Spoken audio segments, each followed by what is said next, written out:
la chingada. Is that a joint, man? That goddamn looks like a quarter pounder, man. Led Zeppelin. As you know, marijuana is legal in Denver, Colorado. You may remember we had on a man who founded a cannabis church in the Mile High City. Police raided his church. The pot pastor is claiming religious persecution now, and a Denver judge just declared a mistrial. Joining me now to clear things up, pot pastor himself from the International Church of Cannabis, Steve Burke. All right, Steve, you look like a deity with the church in the background. This is our church. I'm sitting in the chapel. Are you high right now? I'm not right now, but I plan to be later. I don't even believe that. So, fill me in on the legal battle. You have a pot church. You believe in cannabis as a god, and the Denver police are cracking down? So, first thing I need to correct you on is we don't believe that cannabis is God. We believe that cannabis is a sacrament that helps one elevate themselves to a better version of self. That's why we call it elevationism. And we don't claim that we created this new religion. But people have been using cannabis as a spiritual sacrament dating back to ancient China several thousand years ago. So cannabis for spiritual and religious purposes is actually older than the United States of America. So are you Rastafarian? Is that accurate?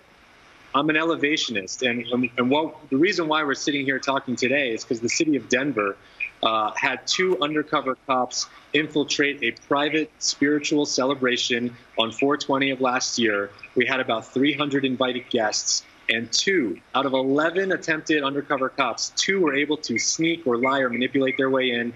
And the city of Denver is now claiming that because these 2 cops out of 300 invited guests were able to get into the private ceremony, it was to the public, and anybody could have just walked in. You guys were so baked you didn't even see the cops slip in there.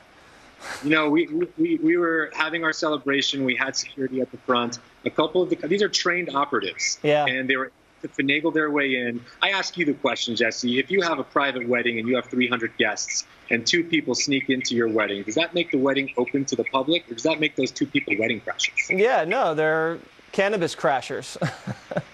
So they declared this mistrial, and now you're in legal limbo. Are you still having elevationist ceremonies at the church? Yeah, we have nothing to hide here. We celebrate every single Friday evening. We have our church services just like any other church. We have a different guest speaker and a different band that plays each week. Can I just interrupt for a second? What is a cannabis church service look like? So at our church, we have a different speaker and a different musical guest every week. We've had anywhere from tech CEOs to scientists, researchers, music professors. Who's the musical guest? Snoop? Snoop is more than welcome to come here if he'd like to be a musical guest at our church, and we would welcome him, of course.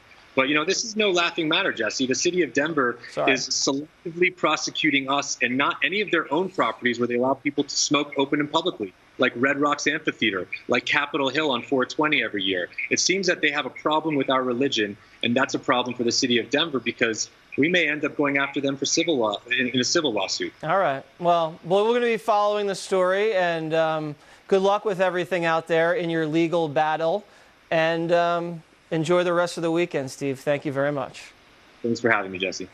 Up next, Roseanne Barr is back. This is the moment.